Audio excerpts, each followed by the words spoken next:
현대미술과 예술가를 보며 이건 사기꾼이 아닌가 하는 생각은 많이들 해봤을 것이다. 그리고 그런 시선은 현재에도 존재하고 앞으로도 쭉 있을 것이다. 백남준 또한 예술은 사기다 라고 표현한 적이 있다. 그가 말한 바의 의도와 의미를 정확하게 이해하려면 전체의 문맥 속에서 그 부분이 어떻게 쓰였는지를 보고 그가 그런 표면적 표현을 통해 전달하고자 했던 심층의 본질적 의미는 무엇이었을까를 생각해보면 좋을 것이다.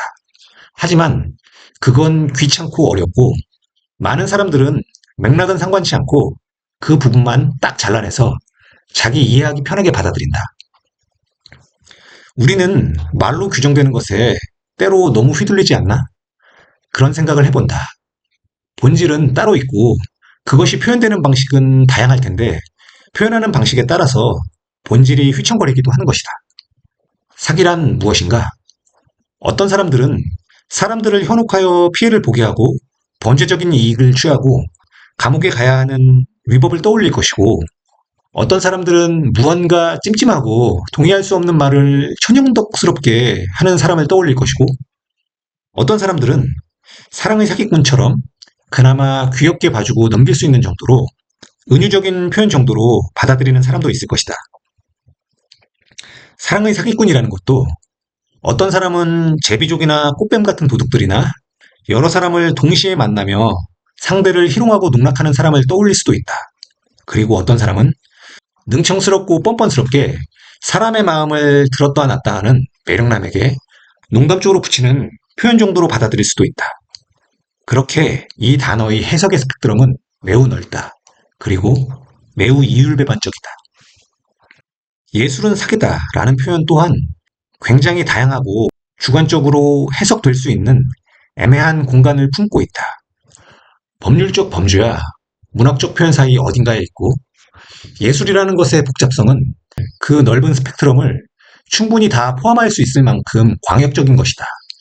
충분히 그렇게 표현할 수 있고 제각기 다양하게 해석할 수 있는 여지를 가지고 있다. 딱 한정지어서 좁은 의미로 규정 지을 수가 없고 그것을 완벽하게 증명하는 것이 불가능하다는 특성을 또한 가지고 있다. 하수는 사기를 당한 사람이 원한을 가지도록 사기를 치는 사람이고 중수는 사기꾼에게 원한을 가지 않도록 사기를 치는 사람이고 고수는 사기를 당한 사람이 자신이 사기를 당한 사실조차 모르도록 사기를 치는 사람이라고 한다. 다음 단계인 초고수는 사기를 당한 사람들로부터 존경을 받고 참 좋은 사람이라는 평을 듣는 사람이다. 이런 사람들은 여기저기 존재한다. 그래서 나는 사람들의 평판에 집착하고 그것이 절대적인 정보인 양 여기는 분위기에 대한 반감이 있다. 왜냐하면 인간의 불완전성은 어떤 사람이 큰 잘못을 한 것도 아닌데 마녀 사냥식으로 죽일 놈으로 만들거나 일상 속의 천재적 배우를 참 좋은 사람으로 만드는 실수를 자주 범하기 때문이다. 더 나아가 그보다도 더 위의 단계가 있다. 나는 이것을 하이엔드 고수라고 칭하는데 초고수를 넘어서서 위인의 반열로 올라가는 사람들이다. 모든 위인이 다 사기꾼이라는 것은 아니다. 단지 위인 중에는 사기꾼도 섞여 있을 수도 있다는 것이다. 초고수서부터는 사기의 수준이 예술적 수준인 것이다. 이 단계로 가면 진실과 거짓의 경계선이 무너지고 몽롱해지며 그 어떤 것도 완벽하게 증명하는 것이 불가능하고 주장하는 에너지와 믿음만이 존재하는 단계이다. 진실이란 무엇인가? 진실이라는 것은 과연 존재하는 것인가? 속인다는 것은 무엇인가? 무엇을 위해서 속이는가? 이 질문들에 대한 답이 몽롱해지고 모호해지는 지점이 존재한다. 그 지점에 예술이 위치한다. 단순하게 평면적으로 생각하자면 간단하지만 파고 들어가면 끝이 없는 나락과 같다.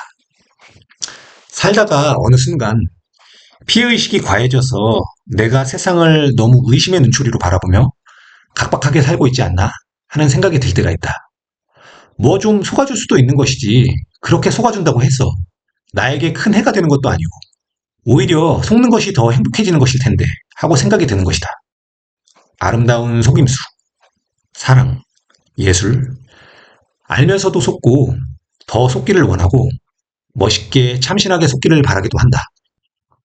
예전에 남녀 문제에 대해서 상담하는 어떤 라디오 방송에서 남성 혐오론자인 듯한 청취자가 남자들의 호의에 절대로 속으면 안 된다 라고 눈을 부릅뜨고 진지하게 말하는 것을 들은 적이 있다. 그분의 어떤 특수한 상처받은 경험이 있는지는 모르겠지만 뭘 그렇게까지 생각하고 적대적으로 꽁꽁 싸맬 필요가 있냐는 것이다. 그래서 잘 싸매고 속지 않으면 행복해지는 것인가?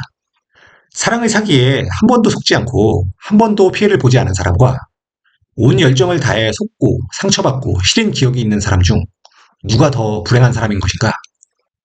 서로 우아하게, 때로는 아주 추악하고 치사하게, 속이기도 하고 속기도 하면서 울기도 하고 웃기도 하고 그런 것이 사랑이고 삶일 텐데 때로는 속아주기도 하고 더 속기를 바랄 때도 있지 않은가?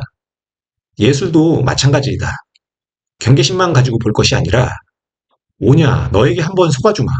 대신 좀 참신하게 재미있게 속여달라 하고 대한다면 좀 더 인생이 다채로워지고 흥미로워질 수도 있는 것이다.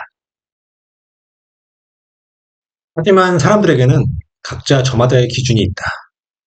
한없이 끝까지 속아줄 수 있는 것이 아니다. 피해가 직접적이거나 감당하기에 버거운 수준의 스트레스가 느껴진다면 거부할 수도 있어야 한다. 그리고 아무리 마음을 열려 해도 내 마음을 주고 싶지 않다면 억지로 그래야 할 의무도 없다. 각자의 기준이 있는 것이다. 그리고 누구나 다 엄밀히 따지면 일관성이 없고 모순적인 부분이 있기 마련이다. 너는 물 먹는 스타일의 대가들의 작품을 보면 그들의 말이나 작품을 찬양하는 평론을 듣고 있으면 유쾌하게 속지를 못하겠다. 끝내 부하가 치밀고 나로서는 받아들이기가 싫은 것이다.